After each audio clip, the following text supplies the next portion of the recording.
ఆ బోట్స్ వచ్చాయి. ఎక్కడి నుంచి వచ్చా కూడా ఇన్వెస్టిగేషన్ చేస్తాం, ఎందుకు వచ్చా కూడా ఇన్వెస్టిగేషన్ చేస్తాం.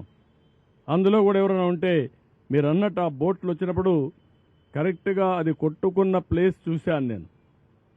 ఆ ఇది కూడా బెండ్ అయింది, వంగిపోయింది.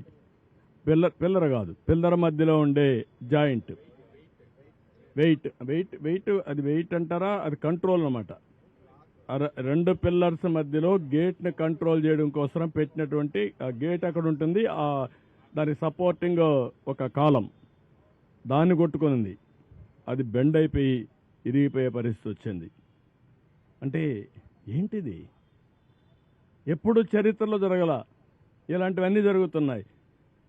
ఇప్పుడు అనుమానం రాని వారికి కూడా అనుమానం వచ్చే పరిస్థితి. ఎందుకు బాబాయిని చంపి నెక్స్ట్ డే నారాసురు రక్త చరిత్ర రాయగలిగిన వాళ్ళు ఇంక అనుమానం ఎందుకు